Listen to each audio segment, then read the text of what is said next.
Buenas noches. El presidente López Obrador habló fuerte sobre la decisión de la Fiscalía General de la República de exonerar al general Salvador Cienfuegos e hizo una crítica severa a la justicia de Estados Unidos.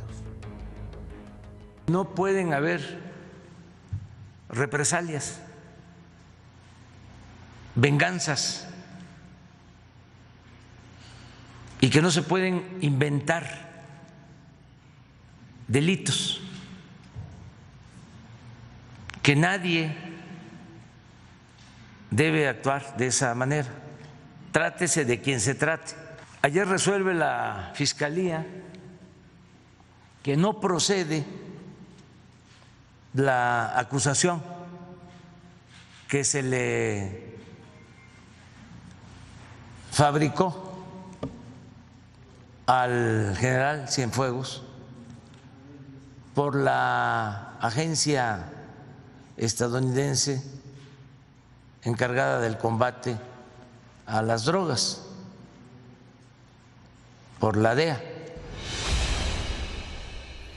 Controvertidas palabras del presidente López Obrador. Vamos a tener todo sobre este tema, el tema del general Cienfuegos, la DEA, el documento que hoy hizo público el gobierno mexicano en unos momentos, pero antes, y en algo que tiene que ver también con el presidente, hace unos momentos, con 9 votos a favor y 2 en contra, el Consejo General del INE aprobó ordenar al presidente López Obrador, pero también a gobernadores y funcionarios abstenerse de opinar en sus actos públicos sobre el proceso electoral de este año. El acuerdo que se votó establece pedir al presidente, si lo tuviéramos que resumir, el presidente y los gobernadores no podrán opinar sobre dinero y trabajo de partidos, no podrán hacerlo sobre candidaturas, sobre coaliciones de oposición, ni sobre encuestas.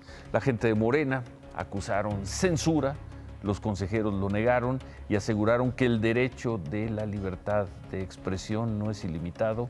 Una polémica muy difícil esta de vamos a una sociedad en la que vamos a promover que todos hablen y que todos hablen incluso en los momentos de mayor conflicto, o nuestra democracia seguirá siendo toda la vida una democracia de que cuando vienen las elecciones cállense todos. En fin, vamos a ver, por ejemplo, cómo valora esta decisión nuestra compañera reportera de este equipo, Ivonne Melgar. Escribió, al menos 9 de los 11 consejeros del INE México aprobarán esta noche, pues unos momentos antes, un acuerdo que ordenará al presidente de la República, a los gobernadores y a los funcionarios públicos abstenerse de pronunciamientos sobre partidos políticos durante la campaña electoral. Luego dijo que esto dará un balance, en fin, y hay muchas otras opiniones. Vamos a regresar a ese tema al final del programa. Bueno, la Secretaría de Salud Federal actualizó la propuesta de semáforo de riesgo para todos los estados para las próximas 2 semanas. 10 estados están en semáforo rojo, son 10 entidades: la Ciudad de México, el Estado de México, Guanajuato, Coahuila, Querétaro, Jalisco, Nuevo León, Hidalgo, Morelos y Tlaxcala. Hay solo 2 estados en semáforo amarillo, que son Chiapas y Chihuahua, y ya solo hay un estado en verde, que es Campeche.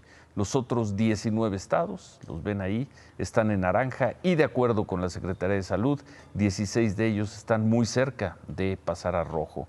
En 2 estados aumentó el nivel de riesgo, 8 pasaron de naranja a rojo, la mayoría de ellos en el centro del país. Además, 3 estados pasaron de amarillo a naranja y 1, Chiapas, pasó de verde a amarillo.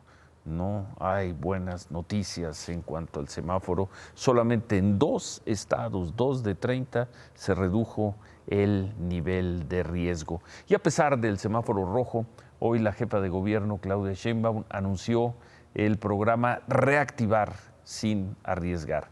¿Qué es lo que se determinó?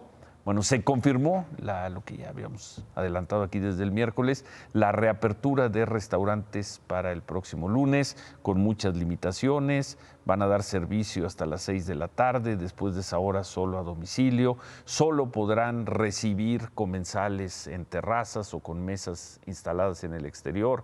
El máximo de personas por mesa es de 4 y se podrán instalar mesas en estacionamientos propios, en banquetas o incluso sobre calles en algunas zonas. El plan incluye también la reapertura de negocios esenciales en el centro histórico, pero únicamente para recoger productos comprados en línea o por teléfono, y también va a permitir, con muchas limitaciones, reabrir a los gimnasios para dar clases en espacios al aire libre y utilizar también los parques y jardines. Vamos a ver si todas las delegaciones y todas las entidades abren los parques y jardines, porque luego hay algunos de estos espacios públicos que están abiertos, lo vemos en la Ciudad de México, está abierto el bosque de Tlalpan, pero cierran los viveros de Coyoacán. Suponemos que en esta ocasión se va a abrir todo.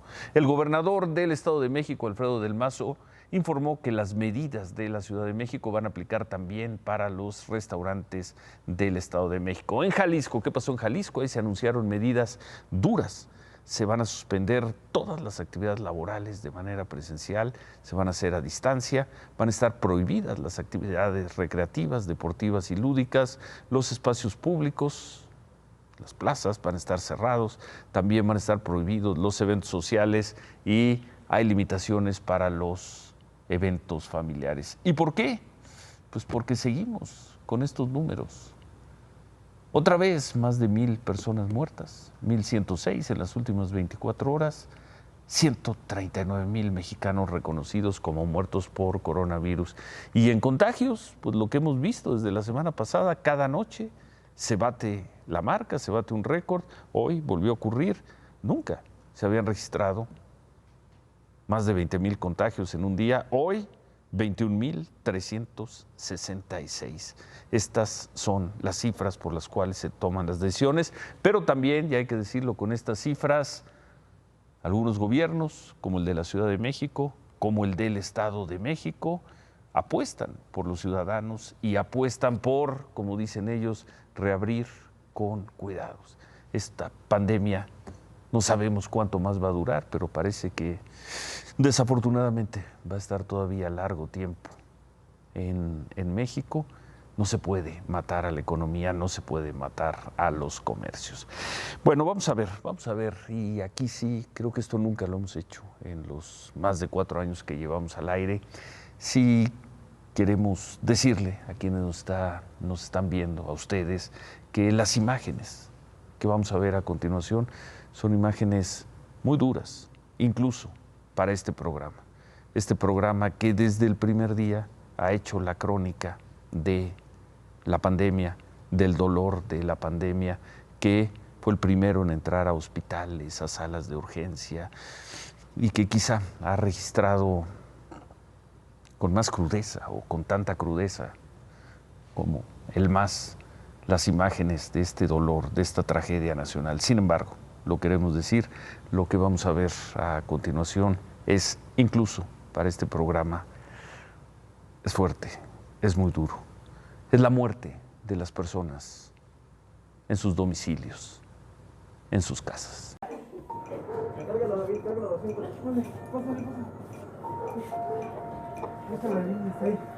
Quienes se enferman de COVID al grado de requerir hospitalización y son rechazados de 1, 2, 3 salas de urgencias, vuelven a casa condenados a cubrir los gastos de su tratamiento sin un diagnóstico adecuado, medicamentos pertinentes ni oxígeno suficiente.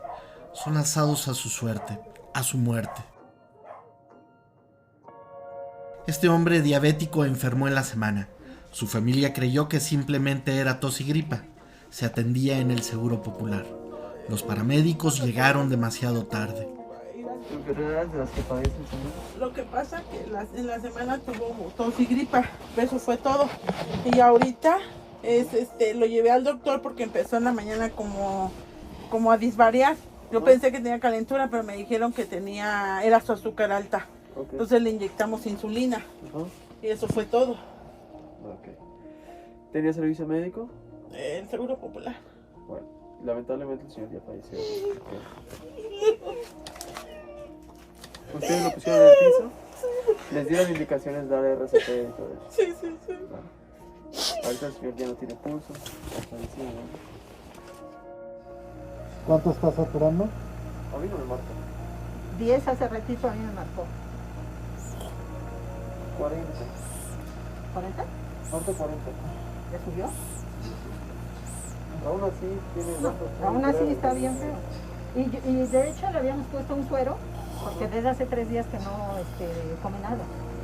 Este hombre de 87 años ha perdido a tal grado sus pulmones que el oxímetro en algunos momentos ya no percibe saturación. La asfixia ha dañado su cerebro y por eso se balancea sin control. ¿Y qué crees? Que también intentamos llevarlo a un hospital privado y no tiene el espacio. Platíquenlo, háblenlo, es su posición, pues no te voy a mentir, es totalmente No crítica. esperaba. La situación que tiene para mejorar en el hospital es prácticamente muy baja también, ¿vale? Es la situación que hay, ¿vale? No te voy a mentir. Este otro hombre de 60 años avecindado en Nezahualcóyotl, que trabajó casi toda su vida como policía de la Ciudad de México. El 11 de enero fue rechazado del Hospital General de México por insuficiencia de cupo. Hoy, a la 1:25 de la mañana, comenzó su partida. Ya teníamos una hora de haber pedido la ambulancia, pero... ¿No llega? Sí, aquí están.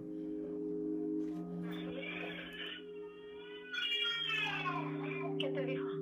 Ahorita estamos en eso, pero ya lo declararon que ya falleció.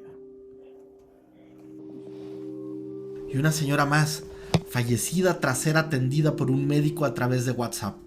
Personalmente, ningún doctor quiso ir a verla por miedo al contagio, ni ninguna clínica particular de bajo presupuesto la admitió. Vamos a salir tantito, entonces nada más.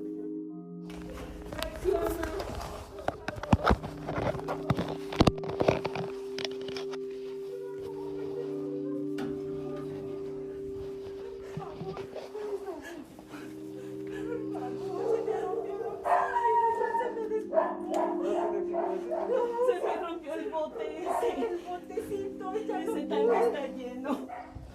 Este hombre de 33 años lucha. Le dan masaje cardíaco por más de 20 minutos. Lo intentan reanimar con el desfibrilador. Pero estos son días en que la muerte no está dispuesta a dejarse vencer por nadie.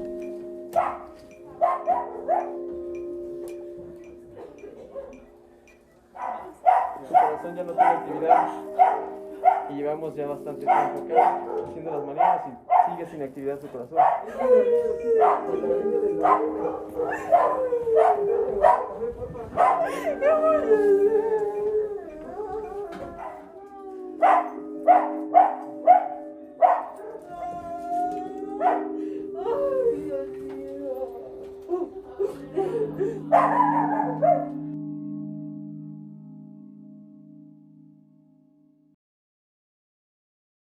Lunes, martes, miércoles, jueves presentamos aquí historias, crónicas de los problemas de las personas para poder entrar a los hospitales de todo tipo en todo el país. Lunes, martes, miércoles, jueves. Y nos preguntábamos, ¿y a dónde se va esa gente? Y muchos de ellos incluso nos dijeron, pues nos vamos a nuestras casas. Cuatro estampas de lo que está pasando, de lo que pasó en las últimas 24 horas en casas de personas con coronavirus. Es un momento durísimo, es un momento de mucho dolor y es un momento de dolor muy cercano para todos, para todos. ¿Cómo va la esperanza? ¿Cómo va el proceso de vacunación? Con las vacunas aplicadas hoy en los distintos estados se alcanzaron poco más de 415,000 vacunas. ¿Qué porcentaje de la población representa esto? En el gráfico que hemos visto, sigue, si bien hubo un crecimiento, sigue siendo un porcentaje más bajo y lo más probable, 0.32% de la población ha sido vacunada hasta este viernes y lo más probable es que esa cifra se mantenga en niveles muy bajos las próximas 3 o 4 semanas. Repetimos, ojalá no tarde mucho en que los puntos verdes de ese cuadro sean tantos o sean más que los puntos blancos. Hoy solo ese porcentaje de la población mexicana ha sido vacunado. Kimberly, buenas noches. Buenas noches, Ciro, ¿cómo estás? Como bien lo comentas, imágenes desgarradoras, pero vamos a hablar un poco, como lo comentabas, de la esperanza, porque hablando de vacunas, hoy tú conversaste por la mañana con el doctor Héctor Hernández Bringas, él es investigador de la UNAM, y dio datos que contrastan mucho con las proyecciones y los planes que tiene el gobierno para vacunar a la mayor cantidad de gente en el menor tiempo posible.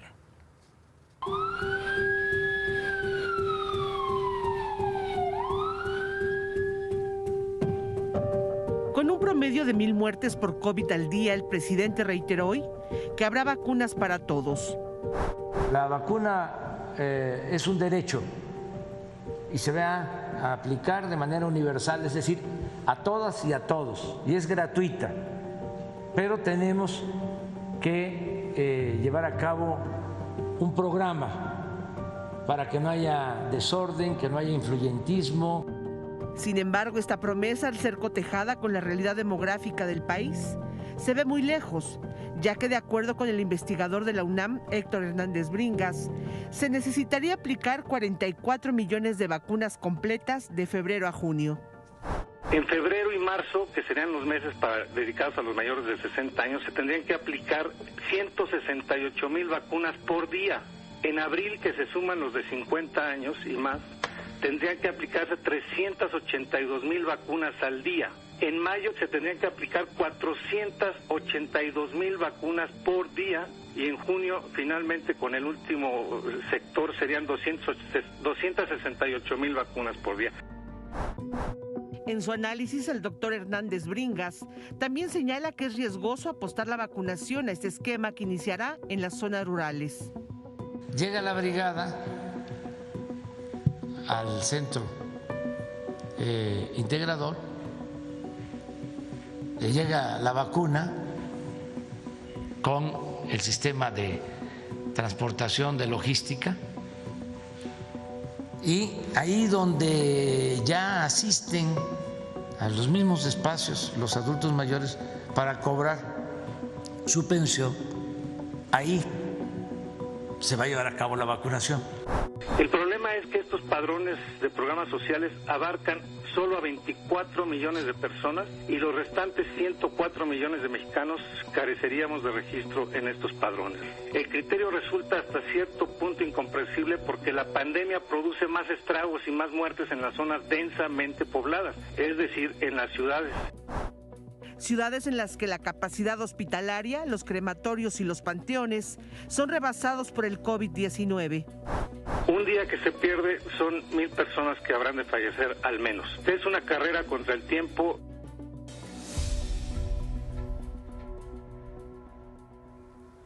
Números que son tremendos, un día que se pierde son 1,000 personas que se mueren.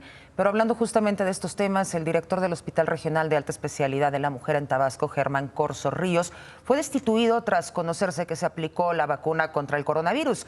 El gobernador de Tabasco tuiteó que dio instrucciones a la Secretaría de Salud para despedir al doctor al haberse anotado y haber sido vacunado contra el COVID, con lo que violó los protocolos establecidos para la aplicación de la vacuna. Según reportes de medios locales, el doctor Corzo Ríos no solo se apuntó en la lista de vacunados, sino que también facilitó la dosis a un trabajador administrativo y a la secretaria de un médico.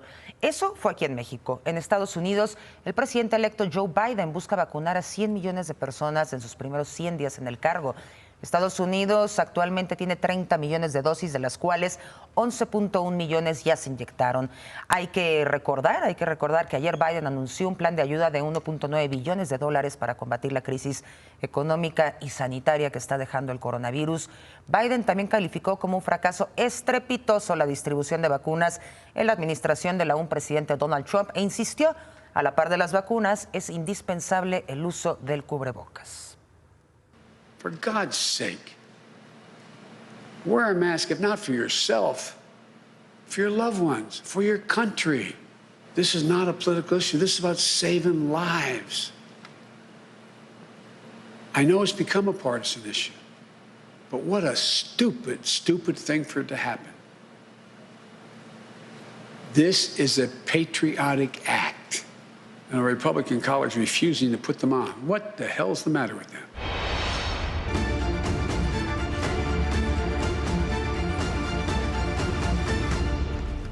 Veíamos al principio del programa al presidente López Obrador hablar de que Estados Unidos inventó, así dijo el presidente, le inventó delitos al general Cienfuegos, quien ayer fue exonerado por la Fiscalía General de la República.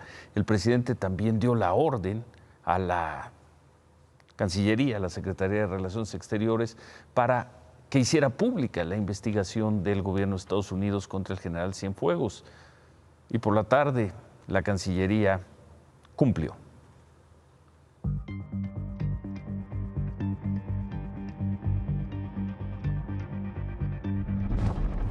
El expediente del caso Salvador Cienfuegos llegó a redes sociales a las 3:30 de la tarde. Una liga colocada en la cuenta de la Secretaría de Relaciones Exteriores lleva un expediente de 751 páginas que presenta al arranque una carta del administrador interno de la DEA, Timothy Shea, dirigida al canciller Marcelo Ebrard.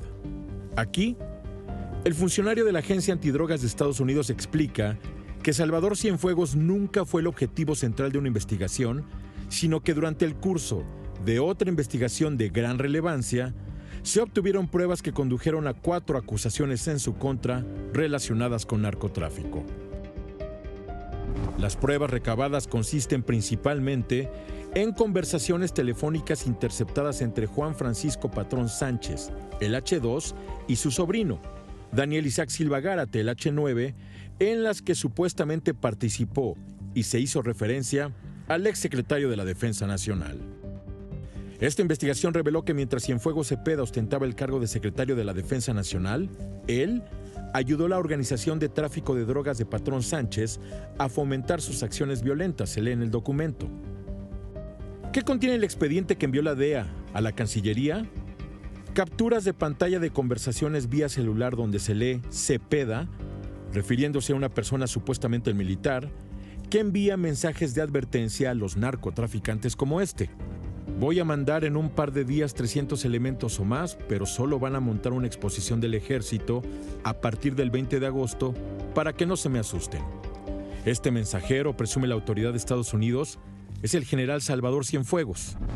Estos días habrá mucho movimiento de mis muchachos hacia el norte porque son regresos a sus cuarteles, pero yo estoy al pendiente, no se preocupe. Se lee en otro. El expediente presenta conversaciones entre varios personajes en un periodo que va de diciembre de 2015 a enero de 2017. Una de estas es la que sostiene Juan Francisco Patrón Sánchez, el H2, con su sobrino Daniel Isaac, el H9, a propósito del encuentro que tuvo este último con Salvador Cienfuegos el 9 de diciembre de 2015. Ok, me avisa cuando llegue, no se asuste. Yo mandaré a 5 camionetas o 3 para quedarme con 2 donde lo voy a esperar. Las camionetas serán negras con vidrios oscuros y los códigos prendidos. Así, voy. Las faltas de ortografía son constantes en los mensajes de Cepeda.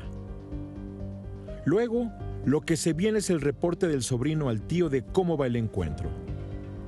Ya vamos para con el padrino, le escribe. Me llevan solo. Son 3 tocas, son duras y van como locos. Sí, me imagino cómo van, le contesta el tío. Es otro boleto ese padrino. Es el segundo presidente, sentencia vía chat. Daniel Isaac Silva Gárate, el H9, describe al supuesto general como un señor güero ya mayor, bien educado, bien presentable, con uniforme. Sí, es el que sale en la tele, escribe. Y a las 10 de la noche con 58 minutos del 9 de diciembre de 2015, el narcotraficante envía este mensaje que la autoridad considera clave. El padrino me dio el nombre de Salvador Cienfuegos Cepeda. Me siento con mucha suerte.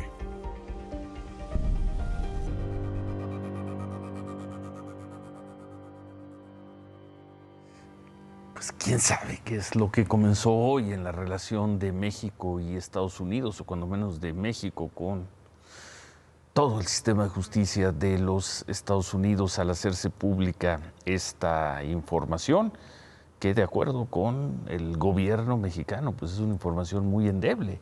La Fiscalía General de la República informó que ya notificó al gobierno de Estados Unidos su decisión de exonerar al general Cienfuegos. La notificación se hizo llegar a la Embajada de Estados Unidos aquí en México. La Fiscalía informó también que el expediente completo del caso que ellos investigaron lo van a dar a conocer mañana en su página de internet.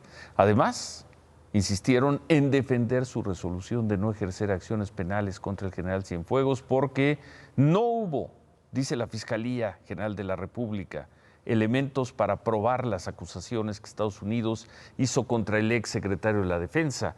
Dice la Fiscalía que investigaron 2 meses con sus propias pruebas y testimonios, adicionalmente a lo que investigó Estados Unidos, y que no le encontraron nada a el general Cienfuegos. ¿Qué dijeron los Estados Unidos sobre esto? El portal de noticias Vice News le pidió una respuesta al Departamento de Justicia y recibió este correo que firma Nicole Navas Oxman, vocera del Departamento de Justicia. Estados Unidos se reserva el derecho de reiniciar el enjuiciamiento de Cienfuegos si el gobierno de México no lo hace. Y esta noche unos 3.500 migrantes hondureños ya se encuentran en Guatemala. Anoche hablábamos de un pequeño grupo de 250, pero durante la madrugada otro grupo con más de 3.000 migrantes salió de San Pedro Sula en Honduras y alcanzó el primer grupo en el punto fronterizo de El Florido. Ahí había un cerco de la Policía Civil de Guatemala, pero los migrantes lograron romper ese cerco. No hubo registros ni medidas sanitarias. Esta noche los migrantes ya se están dirigiendo a México. Y mientras que aquí en México es así como los esperan, hoy el comisionado del Instituto Nacional de Migración, Francisco Garduño, recorrió la ribera del río Suchiate, donde ya hay más de 500 elementos de la Guardia Nacional que están desplegados. El comisionado dijo que se instaló un operativo fronterizo que abarca desde el Suchiate, Chiapas, hasta el Ceibo, en Tabasco. Este operativo va a permanecer las 24 horas. Y justamente por imágenes como estas, el comisionado de Protección Fronteriza de Estados Unidos tuiteó: nuestros socios mexicanos están listos para garantizar una migración segura, ordenada, legal y el cumplimiento de los protocolos de salud pública. Agradezco personalmente al Instituto Nacional de Migración, a la Guardia Nacional, a la Secretaría de Defensa y también a la Marina por ayudar para evitar una crisis de salud pública. Y bueno, vamos a ver qué pasó en Estados Unidos, donde se sigue implementando en Washington un operativo de seguridad sin precedentes antes del cambio de gobierno. Además de los 20,000 guardias nacionales, también hay un despliegue de vehículos militares.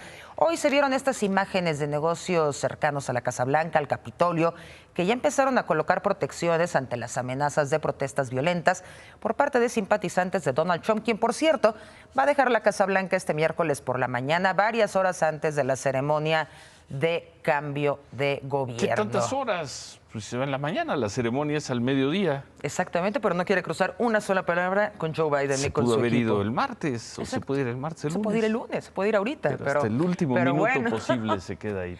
Y a 5 días justamente de que el presidente Trump deje la Casa Blanca, 3 altos funcionarios de su gobierno, entre ellos el secretario de Estado Mike Pompeo, reclamaron al gobierno de México por un supuesto bloqueo de inversiones privadas en materia energética y también por favorecer a las empresas estatales de energía. En este caso se refieren a Pemex y a la CFE. Los funcionarios enviaron una carta al canciller Marcelo Ebrard y a las secretarias de Energía Rocío Nale y Economía Tatiana Cloutier. En esta carta argumentaron que este bloqueo generaría preocupaciones con respecto a los compromisos que hizo México firmando el TEMEC. Y bueno, quien salió a la defensa fue la secretaria de Energía, Rocío Nale. Respondió en otro tuit: en el marco de sus atribuciones, el gobierno de México implementa un adecuado balance energético dentro del territorio nacional. La relación con Estados Unidos dentro del TEMEC en materia de energía es de respeto a las normas constitucionales de cada país, así quedó especificado en el tratado. Qué duro momento con Estados Unidos, este tema, el del general Cienfuegos, cambio de gobierno el miércoles. Una relación bilateral que se puede ver complicada. Sí. Calientita la semana. Gracias Kimberly. Gracias, buenas noches. Vamos a ver, hablando de Estados Unidos, las cifras de las últimas 24 horas. Pues como lo hemos dicho, es muy probable que cuando el señor Joe Biden asuma la presidencia de Estados Unidos el miércoles al mediodía, su país registre más de 400,000 personas muertas por coronavirus. Ahí están los datos de los otros países. México acercándose cada vez más a la India. En cuanto a personas muertas, hoy se superaron los 2 millones de personas muertas en el mundo y o cambiaron la forma de medir en la India o algo están haciendo bien con sus políticas públicas, porque van varios días en que ellos, teniendo una población pues muchas veces, 7, 8 veces mayor que la de México, están registrando cifras de mortalidad mucho más bajas. En las últimas 24 horas, nosotros 1,106, ellos 191. Estados Unidos, ya ni hablar, casi 4,000 personas muertas en las últimas 24 horas. Bueno, ya antes de ir a pausa, y vamos a regresar con este tema de es una buena decisión taparle la boca a los gobernadores y al presidente de la República. Se va a decir que solo en ciertos temas. Antes de eso, hoy una noticia, porque ayer estuvieron los padres de los normalistas de Ayotzinapa, estuvieron con el presidente López Obrador, y en el grupo de los padres ha destacado siempre Felipe de la Cruz, ha hecho las veces de portavoz. Bueno, hoy se registró como precandidato de Morena a diputado federal. Felipe de la Cruz quiere ser diputado por la vía plurinominal. Esto lo dio a conocer él mismo en sus redes sociales, en donde aseguró que busca una curul para llevar la voz de los movimientos sociales de Guerrero al Congreso. Agradeció el apoyo que ha recibido de los padres, de las madres, en fin. Hacemos una pausa, volvemos con David Páramo y además con esto. Y nos interesaría conocer además su punto de vista. ¿Es una buena decisión mandar callar a los gobernadores, mandar callar al presidente? ¿Es eso lo que necesita la vida pública de México en este momento? Volvemos. Restauranteros y administradores de gimnasio dieron un pequeño paso a la esperanza y a la inteligencia sobre posiciones de Claudia Sheinbaum y de, ¿cómo se llama el otro? Mono B, Mono AC. ¿Quién? El gobernador del Estado de México. No. El gobernador del Estado de México ha estado desaparecido. Alfredo del Mazo. Alfredo del Mazo ha estado David. Alfredo del Mazo ha estado desaparecido. Todo lo que se ha arreglado en el Valle de México ha sido Claudia Sheinbaum. Y el otro nada más se dedica a qué hizo Claudia. Eso parece. No.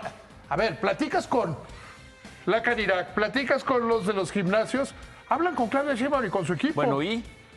Dieron un pequeño paso a lo que tenemos que entender. Jonathan Heath dice, el subgobernador de Banco de México, dijo en su cuenta de Twitter que va a ser escalofriante el número de muertes en el primer trimestre. Pero también la pobreza y el daño a la economía si nos mantenemos cerrados. Lo que funcionaba en marzo, abril del año pasado, o más o menos funcionaba, o lo que se decidió en ese momento era, es una pandemia, vamos a cerrarnos un mes y vamos a aguantar.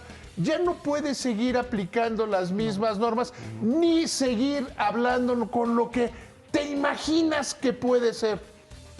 Los gimnasios demostraron, con estudios mundiales, porque en México no hay ningún estudio, que la posibilidad de infectarte en un gimnasio es del 0.06% en los gimnasios en Nueva York.